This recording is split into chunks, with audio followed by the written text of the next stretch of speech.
Okay, so this is a 2002 Ford Ranger, and I'm gonna attempt to replace the cruise control. It's my first time doing this. There's 2 bolts that you have to take off on either side, right here. There's one on each side, and they have a cover that you have to pop off. Looks like this. You can pop that off easily with a flathead screwdriver.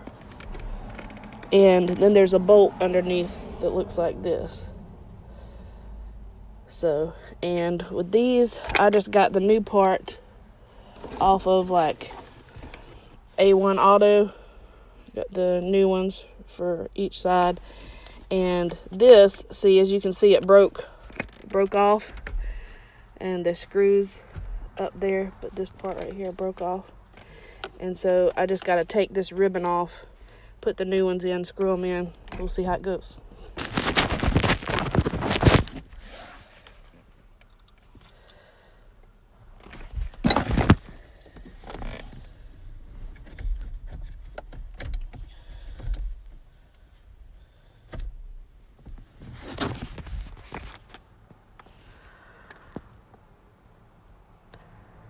Okay, so when you pull it back, this is what it looks like. I've taken this one off. Still got to do this one. Use the pliers again, pull that off. And then I've got to get these screws off right here. Now I've unscrewed the top screw. I'm doing the bottom one, but as you can see, the bottom one has a little metal and a wire attached and a little metal attached. Make sure you attach that when you put the new one in. Okay, so here's the old parts and the screws that I had to take out, and see the broken parts right there. Oops. And I did use the pliers again on this part just to help it, just to help pinch the sides so it'll come out easier.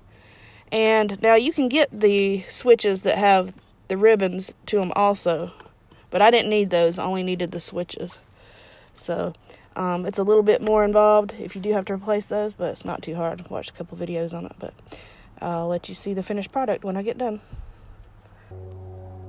Okay, so I've got the top screw on over here, and once again, I just wanted to remind you that on the bottom, make sure you put this back over with the screw.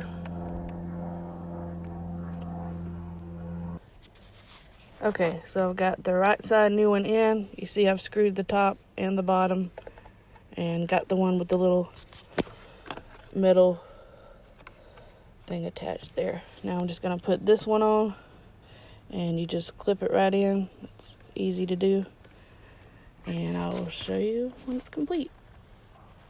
Okay, so let me tell you how I learned what not to do.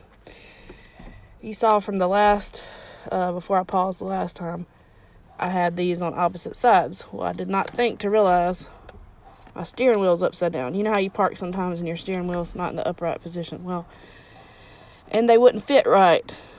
The little connectors were struggling to fit, so I realized my steering wheel's upside down, so I need to install these upside down.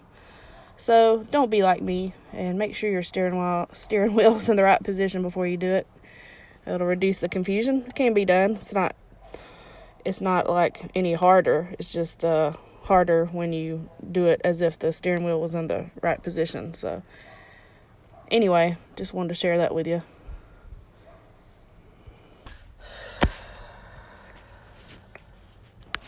Okay, sorry about that. I was putting the steering wheel back in the upright position. Both of the new switches are on, and the bolts are put back in, and the cover. And that's it. You see, it took, about 4 minutes to make this video. Total with everything probably took 8 to 10 minutes. And you got brand new switches, makes it look a whole lot better. Thanks for watching.